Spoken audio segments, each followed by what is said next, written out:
You know that feeling, right? When life just throws everything at you, maybe a project goes totally sideways or a personal challenge hits you hard, and you look around and wonder, how do some people just seem to keep going, even thrive? We've all been there, I think, feeling completely overwhelmed. But then you see these people or even whole organizations that don't just, endure, they actually bounce back, sometimes stronger. What is that? Well, today, we're diving deep into exactly that quality, resilience. And it's really so much more than just gritting your teeth and pushing through.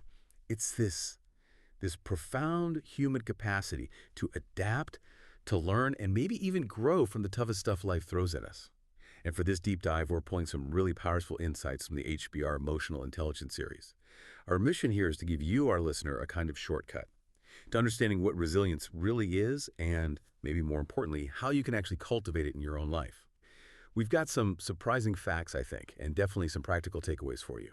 Okay, so let's unpack this. It's easy to just say, be resilient. But our sources, they show a much more nuanced picture. Kind of fascinating, actually. It starts with these 3 core characteristics of truly resilient people and organizations. Yeah, exactly. And Diane Kutu's work is really illuminating here. She pinpoints 3 core things. And the first one, it's what she calls a staunch acceptance of reality. Mhm. And this is where it gets a bit counterintuitive, maybe. It's not about optimism. Okay, wait. Not optimism? That seems surprising. We always hear about positive thinking. So does this staunch acceptance mean resilient people are just pessimists? Or is there something else going on? No, not at all pessimists. And that's really the crucial distinction. It's not about expecting the worst, but about facing the brutal facts head on, without flinching. Think about Admiral Jim Stockdale, U.S. Navy pilot, held as a POW in Vietnam, tortured for 8 years. Wow, 8 years. Yes.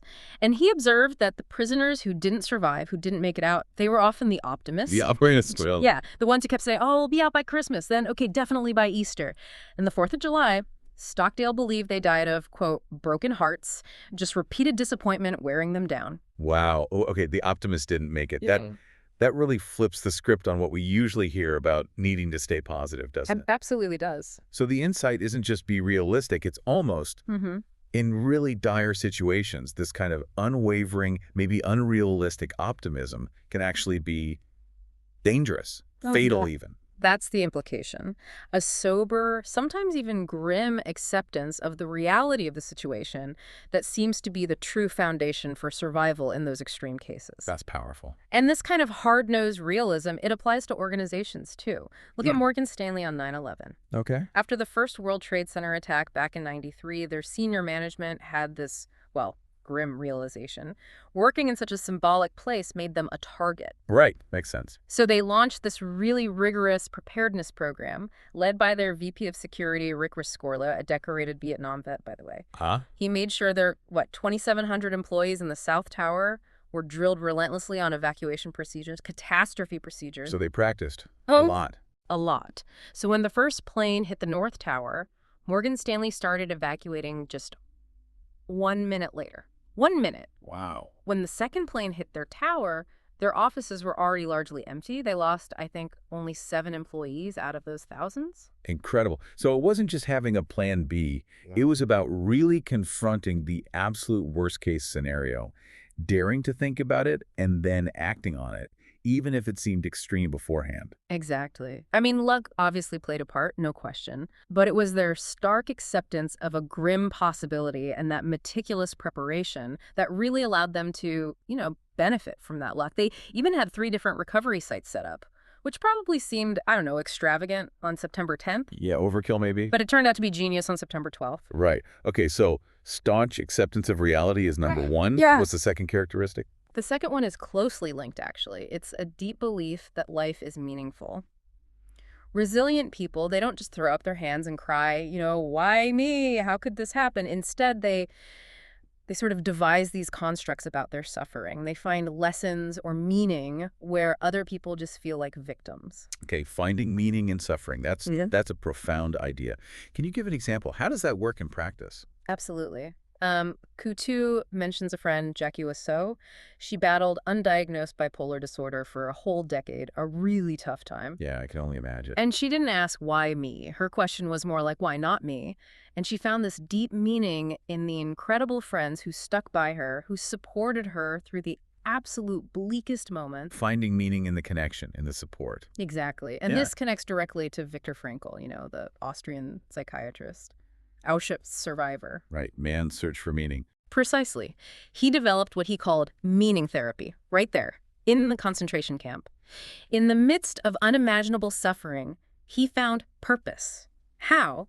By imagining himself, after the war, giving a lecture. A lecture. Yeah, a lecture on the psychology of the concentration camp, helping outsiders understand what he and others had experienced. He created these concrete goals for himself, ways to sort of rise above the immediate suffering, even when survival itself was totally uncertain. That's just incredibly inspiring. Finding purpose in the absolute worst circumstances. Does this apply to organizations too? Can a company find meaning in a crisis? It absolutely does.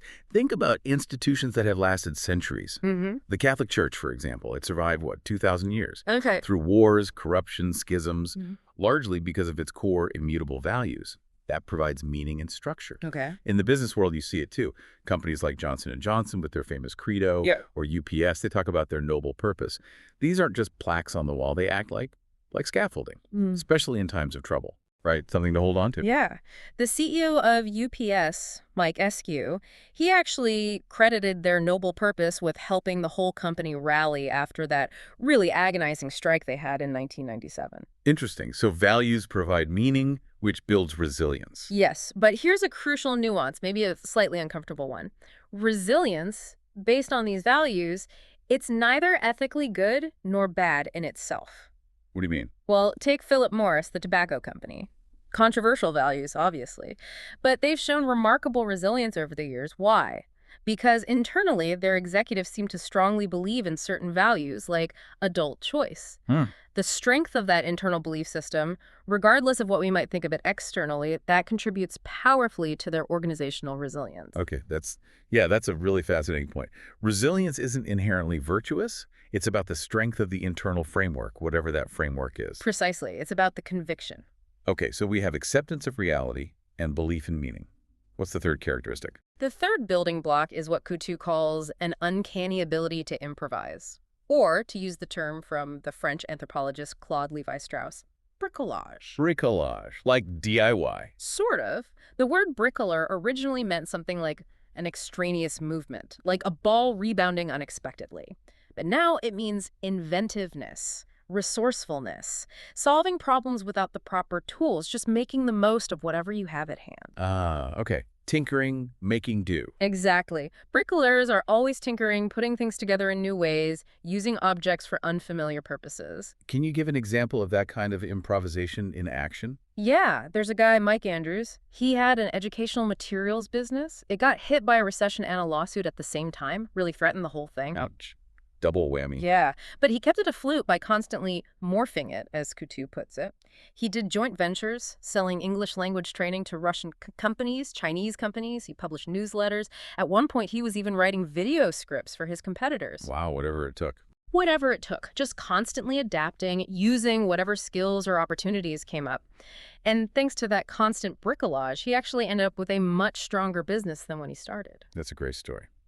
Any other examples, maybe more intellectual? Well, think of Richard Feynman, the Nobel Prize-winning physicist. Sure. Apparently, he became an expert safecracker while working at Los Alamos during the Manhattan Project. Really? No. Not just by understanding the mechanics of the lock, so he did that too, but by bricolage, by cobbling together psychological insights. He figured that theoretical physicists, setting the combinations, would probably use mathematical constants they knew well. Like pi. Exactly, or E. And sure enough, the three safes, holding all the secrets to the atomic bomb, they were all set to 2.71828, the value of E. No way. That's brilliant and kind of funny. Isn't it? Just using what's available, in this case, knowledge about how physicists think. Okay, so how does this bricolage, this improvisation, show up in resilient organizations? Well, resilient organizations are often full of these bricoleurs. UPS comes up again here. They famously empower their drivers to improvise to get packages delivered on time. Right, they find a way around things. Exactly. If a bridge is out, they figure out another route. And that ingrained culture of improvisation is what allowed them to deliver parcels in Southeast Florida just one day after Hurricane Andrew basically flattened the place in 1992. One day. That's incredible. It is. And here's another surprising twist from Carl Weick's observations. Sometimes having rigid rules and regulations, things that seem like they'd stifle improvisation. Yeah, you'd think they'd get in the way. Right. But Weick argues they can actually make organizations more resilient, especially in turbulent times, How does that work? because the rules handle all the routine stuff. They free people up mentally so they don't have to worry about everything. They can just focus their energy and creativity on the one or two immediate fixes needed to keep things going. It prevents overwhelm. Huh. So the structure actually enables the improvisation where it's needed most. That's counterintuitive again. It is. Resilience is full of these surprising nuances. Okay, these three traits, accepting reality, finding meaning, improvising, they give us a really powerful framework for understanding resilience. Yeah. But, the big question for most of us listening is probably, how do we actually build this? How do we cultivate more resilience in our own lives day to day? Exactly. That's the key, isn't it? And our sources point to, well, two main paths for actively boosting your personal resilience. The first one involves retraining your brain.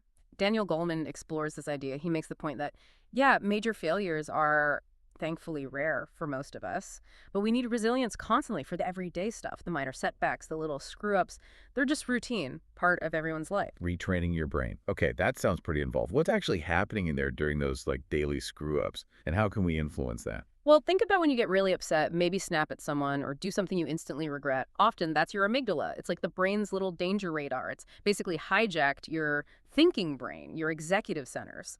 Ah, the amygdala hijack. I've heard of that. Exactly. And the neural key to resilience, Goleman argues, lies in how quickly you recover from that hijack state, how fast you bounce back emotionally. Okay, so it's about the recovery speed. Right.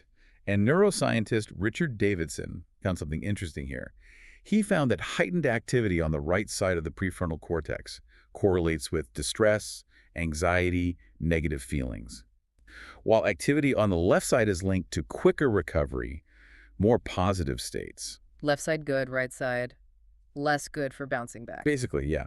And the solution he and others found to strengthen that left side activity? Yeah. Mindfulness. Mindfulness meditation. Yep. Davidson worked with John Kabat-Zinn, the mindfulness expert. They did this study with employees at a high-pressure biotech startup. Really stressful environment. I bet. They had the employees practice mindfulness meditation for about 30 minutes a day for 8 weeks. And the results were pretty striking.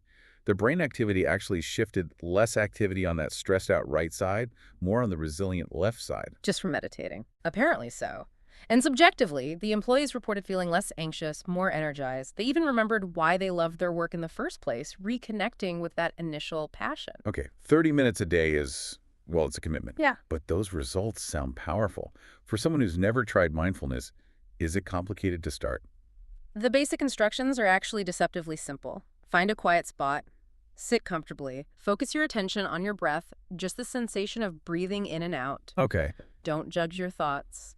If your mind wanders, which it will, just gently notice that it wandered and bring your attention back to your breath over and over. So it's like mental push-ups. That's a great way to put it. It's a mental exercise routine, and it's gained a lot of credibility. You know, companies like Google offer courses for their employees now. Resorts like Miraval tailor it for business leaders. It's becoming much more mainstream. Okay, so mindfulness is one path. Rewiring the brain for quicker recovery. What's the second strategy you mentioned for building personal resilience? The second path comes from David Kopans, and it's maybe a more methodical approach. He suggests treating your personal resilience almost like you'd manage a business asset. A business asset. How he uses this metaphor of positivity currency.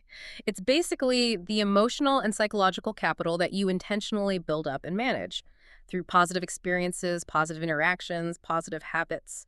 Positivity currency. I like that. It makes it sound tangible. Yeah. So how do we actually, earn or build up this currency? Well, first, you actively build it. And this isn't just, wishful thinking. It's grounded in deliberately focusing on positive interactions, positive events, recalling positive memories. These things act like bullion bars, he says. They backstop your resilience. Okay. And things like practicing gratitude are key here, too. Research by Robert Emmons and Michael McCullough backs this up, showing that gratitude increases happiness, life satisfaction, reduces anxiety, even improves sleep. So focus on the good stuff. Practice gratitude. What else? Second, you need to keep records. Just like a business needs its accounts, its balance sheets, Copen suggests you actually jot down your positive currency transactions. Like keep a journal. Could be a journal, yeah, or a spreadsheet, or one of those digital gratitude apps. Martin Seligman's research suggests that writing down positive things actually gives them higher value, makes them stick more. Interesting. Okay, so track the positives. What's next? Third, create a bull market. Positivity, it turns out, is socially contagious. Really? Like catching a cold? Kind of. Research by Nicholas Christakis and James Fowler showed that your happiness actually impacts people up to 2 or 3 degrees removed from you. Your friend's friend's friend can be affected by your mood. Wow. That's amazing. So, by being more positive yourself, you actually encourage positivity in others around you, which then feeds back and strengthens your own resilience. Copen's calls it a virtuous reverse run on the bank. I love that. Okay, fourth. Fourth, take a portfolio approach. Just like a resilient business diversifies its investments to manage risk. Right. Don't put all your eggs in one basket. Exactly. Resilient individuals diversify their sources of positivity. There was a study by Blackhawk Engagement Solutions that found jobs, work, actually ranked pretty low, like 8th out of 12, as a contributor to happiness. 8th. What was higher? Things like family, friends, health, hobbies, community involvement. Those were the top contributors. So the advice is, invest more of your time and energy in those high-return positivity assets outside of just your job. That makes a lot of sense. Yeah. Diversify your happiness portfolio. Okay, and the last step. Finally, report regularly. Review your positivity data. Look back at your journal entries or your spreadsheet, just like reviewing financial reports. Copans argues that simply exposing yourself to this positive data, even passively, boosts your resilience. Yeah. He points to that Facebook emotional contagion experiment. Oh, yeah, where they showed people more positive or negative posts. Right, and it influenced their own posts and moods. So even just glancing at your positivity accounts regularly, maybe make it a habit while you're waiting for your morning coffee, or something that can significantly raise your level of resilience over time. Well, it's a really practical, almost systematic way to think about it. So the big idea from Copans isn't just think positive thoughts. It's that you can strategically manage your emotional well-being, like a portfolio manager, actively investing in this positivity currency to buffer yourself against future shocks. It's very deliberate. Exactly, deliberate cultivation. Okay, so we have ways to build resilience. But of course, even with the best preparation, life throws some incredibly tough curveballs. What about when things go really wrong? How do resilient people handle, say, really harsh criticism? Or even career-shattering disasters? That's where the rubber really meets the road, isn't it? Absolutely. That's a crucial part of the picture. Let's talk about criticism first. Sheila Heen and Douglas Stone, they've done a lot of work on feedback, and they point out something critical. Feedback often fails, not because the giver is necessarily bad at it, but because the receiver is ultimately in control of whether they let it in, whether they absorb it. Right. You can lead a horse to water. Exactly. And receiving feedback, it hits right at this core tension we all have. We have a need to learn and grow, right? But we also have this deep need to just be accepted, appreciated for who we are right now. Feedback often pits those two needs against each other. Oh, that resonates. That tension is so real. So what makes it so hard? What are the common pitfalls or triggers, as they call them, that make us shut down when we hear criticism, even if it's constructive? Well, Heen and Stone identify 3 main triggers. First are truth triggers. That's when the content of the feedback just feels wrong, inaccurate, unfair. You think, that's not true. Okay, I know that one. Second are relationship triggers. This is about the person giving the feedback. Your reaction is shaped by your history with them, your feelings about their credibility or their motives. You think, I can't believe you're telling me this. Right. The messenger gets in the way of the message. Exactly. And third are identity triggers. This is when the feedback feels like it hits at the core of who you are. It threatens your sense of self, your identity. You think, if this is true, am I really who I thought I was? Oof. Yeah. Identity triggers sound tough. They can be, and all these reactions, these triggers, they're perfectly natural, they're human. The key isn't to pretend they don't happen, but to recognize when they're happening and learn to manage them so you can still potentially benefit from the feedback. Okay, so we're kind of wired to react defensively. That's step 1, understanding the triggers. What are the learnable skills or steps they suggest to actually get better at receiving feedback instead of just reacting? They offer 6 practical, learnable steps. First, know your tendencies. Understand how you typically react to criticism. Do you get defensive? Do you shut down? Do you lash out? They give an example of Michael, an advertising exec. He realized that criticism made him feel, quote, flooded with shame, just totally overwhelmed. But by knowing that was his pattern, he could learn to recognize it, tell himself it was just his typical reaction, and maybe sleep on the feedback before deciding what, if anything, to learn from it. Self-awareness. Yeah. Knowing your own patterns. Ah. Okay, makes sense. What's step 2? Second, disentangle the what from the who. Try to separate the actual substance of the feedback, the what, from your feelings about the person giving it, the who. Easier said than done sometimes. Oh, absolutely. But it's crucial. If the advice itself is wise, who delivers it shouldn't really matter, but we know it often does. They mentioned Janet, a chemist. She initially dismissed negative feedback from her direct reports because she didn't think they were competent enough to judge her. But she learned to separate the two issues. Okay, maybe there are issues with their competence. That's one thing to address. But maybe their feedback about her management style is also valid and worth considering. That's a separate thing. She had to disentangle them. Right. Don't throw the baby out with the bathwater just because you don't like the person holding the baby. Exactly.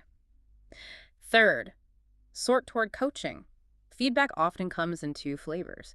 Evaluation, here's your rating, your grade, and coaching. Here's some advice on how you could improve. Resilient receivers try to hear all feedback, even evaluative judgment, as potential coaching. Try to find the advice hidden within the judgment. See it as a fresh perspective, not just a verdict. Shift your mindset from being judged to being coached. Yeah. James, a CFO in their example, got some sharp feedback from a board member about his presentations. Instead of getting defensive, he reframed it. He thought, okay, this person is seeing something I'm not. How can I use this perspective?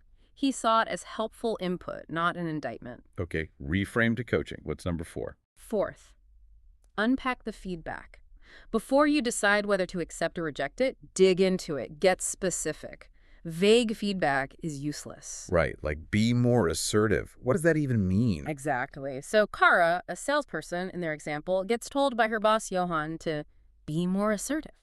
Instead of just nodding or getting annoyed, she needs to ask, okay, Johan, can you give me an example? What does more assertive look like to you? Does it mean I should speak up more in meetings, interrupt more, argue my points with more conviction, smile less? Understand exactly where it's coming from and what behavior change they're actually looking for. Get concrete. Okay. 5th step. Fifth, ask for just one thing. Don't wait for the dreaded annual review where you get hit with a ton of feedback at once. Be proactive. Ask people you trust for small, focused bits of coaching throughout the year. Like bite-sized feedback. Yeah. Roberto, a fund manager, found those big 360-degree reviews overwhelming and emotionally triggering. So now each quarter, he just asks 2 or 3 specific people he respects, hey, what's one thing you think I could work on? That feels much more manageable. Right. It lowers the stakes, makes it less threatening. And interestingly, research actually shows that people who proactively seek out critical feedback tend to get higher performance ratings overall. Huh. Asking for criticism leads to better ratings. Interesting. Okay, last step. Finally, step 6. Engage in small experiments. Even if you're skeptical about a piece of advice, if trying it out has a low cost or low risk and potentially a decent upside, give it a shot. Test it out. Like a pilot program for feedback. Exactly. James, the CFO who got feedback on his presentations, he was skeptical about the board members' suggested format, but he figured, what's the harm in trying it once? He tested it. And it actually led him to a better approach overall. Now he asks board members for their burning questions before his presentation so he can tailor it. It made his job easier in the end. So, test the advice, see what happens. Okay, that's a really practical toolkit. It feels like the big takeaway here is that receiving feedback well, it's not passive. It's an active skill you can actually develop by understanding your triggers, proactively digging in and experimenting, not just bracing for impact. Beautifully put. It's about active engagement, not passive reaction. Okay, now let's tackle the really big one. What about when it's not just criticism, but a full-blown career disaster? Getting fired, a huge public failure, something that feels like it could just end you professionally. How do the truly resilient recover from that kind of devastation? Yeah, that's the ultimate test, isn't it? Jeffrey Sonnenfeld and Andrew Ward looked into this, and they frame it through the lens of Joseph Campbell's hero myth. The hero's journey. Exactly. The idea that great leaders, heroes across cultures and history, think Moses, Buddha, King Arthur, often follow this path. They face profound setbacks, trials, periods in the wilderness, and then ultimately emerge transformed, triumphant. Okay, so setbacks are part of the heroic narrative. Right. But the problem is, many leaders today, when they face these career disasters, they fail to recover, they get stuck. Why? What goes wrong? Often they fall into traps. They blame themselves excessively, they dwell endlessly on the past, they get caught in this kind of psychological web, and sometimes well-meaning advice from friends, just move on, can actually make it worse by minimizing the trauma. So is there a roadmap? If the hero's journey involves recovery, what are the actual steps someone can take to rebound from that kind of crushing blow? Sonnenfeld and Ward propose 5 key steps based on leaders who did successfully rebound. First, decide how to fight back. And this isn't always about literal fighting, like lawsuits. Sometimes the best fight is a strategic retreat from one battle to win a different war in the marketplace. Okay, explain that. Well, Bernie Marcus, after he was fired from handy-dan home improvement centers, he could have gotten bogged down in litigation. Instead, he chose to focus his energy on building something new. And that something new was the Home Depot. Wow. Okay, that worked out. Didn't it just? Or Jamie Dimon. Fired pretty brutally from Citigroup by Sandy Weil. He could have been bitter. Instead, he actually invited Weil to lunch, achieved some closure, and then went on to rebuild Bank One, made it hugely profitable, and eventually became CEO of JP Morgan Chase. He fought back by succeeding elsewhere. So sometimes the fight is moving forward constructively, but other times. Other times you do have to fight directly, especially to clear your name if your reputation, your core integrity is unfairly attacked. They mention Ariel Sharon, the former Israeli prime minister. He successfully sued Time magazine for libel when they implicated him in a massacre. He needed to fight to restore his name. Right. So step 1 is choosing your battle strategy. What's second? Second, recruit others into your battle. You need support. Friends are crucial for emotional support, obviously. But for actually finding new opportunities, getting back in the game, often it's your distant acquaintances who are more critical. Distant acquaintances, not close friends. Why? It's based on Mark Granovetter's research from Stanford, his famous Strength of Weak Ties study. He found that people are more likely to find jobs through people they see infrequently, less than once a year, than through their close friends. Huh, how come? Because your close friends tend to know the same people and information you already know. Acquaintances, those weak ties, they bridge you to entirely new networks, new information, new opportunities you wouldn't have encountered otherwise. Okay, that makes sense. Tap into the weak ties. Yeah. Bernie Marcus, again. For Home Depot's crucial initial funding, he didn't rely on his closest buddies. He relied on an acquaintance, Rip Fleming, who worked at Security Pacific National Bank. And Fleming really put his own neck on the line, his own job, to secure that first $3.5 million line of credit for Home Depot. Wow, a weak tie came through strong. Okay, step 3. Third, recover your heroic status. This is about rebuilding your public reputation, controlling your narrative. You have to tell your story. This is where many ousted executives stumble, because they often sign non-disparagement agreements that basically silence them.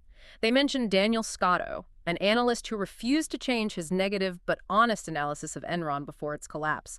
He was fired, refused to sign the gag order, and remained unemployed for 5 years because he couldn't tell his side of the story. So silence can be fatal to recovery. It often is. Martha Stewart is presented as a counterexample, a model here, after her indictment related to insider trading. Right, I remember that. She didn't hide. She took out full-page ads in newspapers. She launched a website, marthatalks.com. She proactively communicated her side, framing herself as David against the Goliath of the government.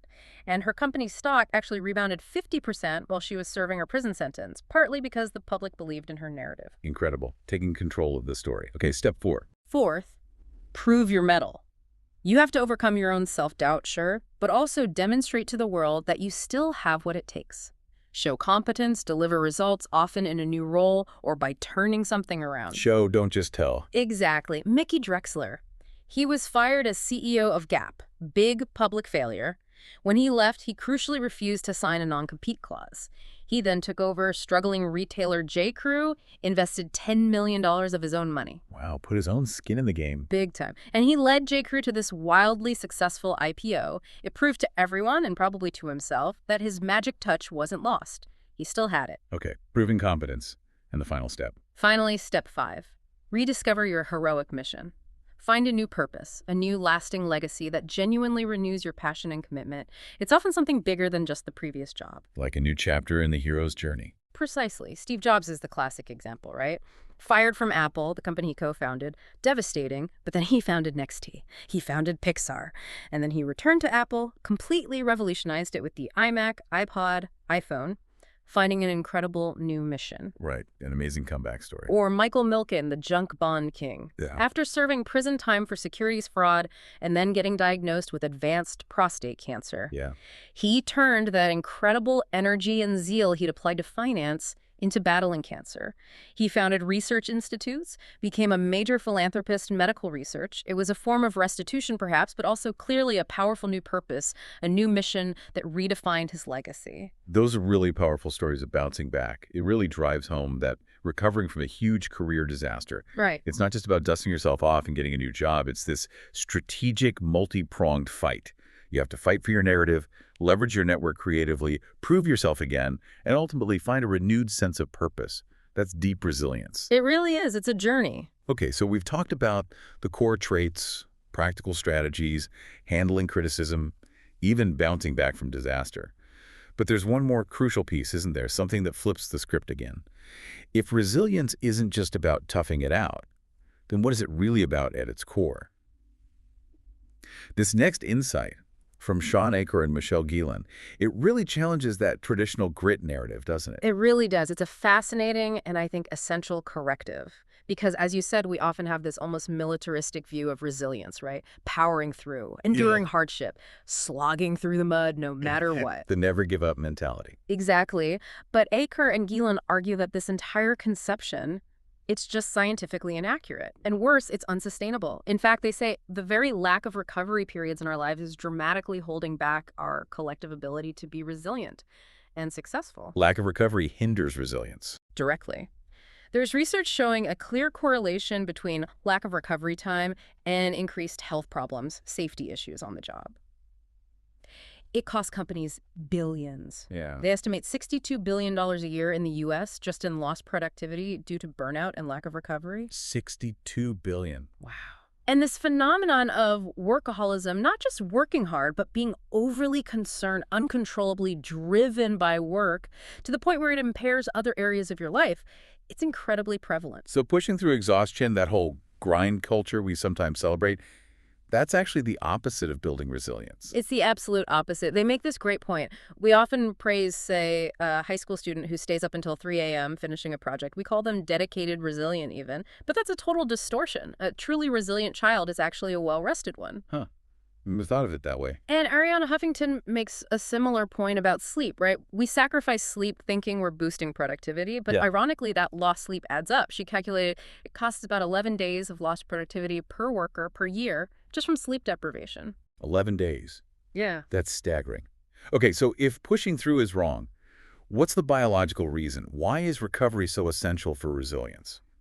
The real key to resilience, biologically speaking, isn't just pushing hard. It's pushing hard, then stopping, recovering fully, and then pushing hard again. It's cyclical. Okay. This is rooted in basic biology, specifically homeostasis. That's the body and brain's natural tendency to seek equilibrium, to restore balance after exertion or stress. When we just keep pushing, stay chronically overworked or stressed, we throw our systems way out of balance, and then we waste enormous amounts of mental and physical energy just trying to get back to baseline, just trying to function. It's incredibly inefficient. So the more out of whack we are, the more energy we waste just trying to get back to even keel. Exactly. Which means, paradoxically, the more imbalanced we are, the more valuable recovery activities actually become. They're not a luxury. They're essential for getting back to a state where we can perform effectively. Okay. And they make a distinction between rest and recovery, right? They're not the same thing. Crucial distinction, yes. Rest and recovery are not identical. Simply stopping work, like lying on the couch watching TV, or even lying in bed awake, doesn't automatically mean your brain is recovering, especially from high mental arousal or stress. You can be resting, but still stewing about work problems. Precisely. You can lie in bed for 8 hours thinking about work emails or that difficult conversation and wake up feeling just as exhausted, maybe more so than when you went to bed. Your brain needs a real break, a chance to downshift just as much as your body does. Okay, so it's not just about stopping the doing. It's about stopping the mental churning too. How do we actually do that? How do we strategically build in real recovery periods? To build genuine resilience, Aker and Gielan say you need to be strategic about stopping. and create both internal and external recovery periods. Internal and external, what's the difference? Internal recovery means taking short breaks during the workday itself, shifting your attention completely for a few minutes, maybe changing tasks when you feel your mental energy flagging on one thing, those little micro breaks. Yeah. And external. External recovery is about the bigger blocks of time, the time between workdays, your evenings, your weekends, holidays, actual vacations. And the key here is making sure that free time is actually used for recovery. Meaning, if you spend your entire evening scrolling through stressful news feeds or getting riled up by political arguments online or stressing constantly about home renovations, your brain isn't truly recovering. It's still highly aroused, just by different stimuli. Right. Trading work stress for other kinds of stress. Exactly. So they suggest some practical tools. There are apps like Instant or Moment that can track how often you're picking up your phone. The average is apparently 150 times a day.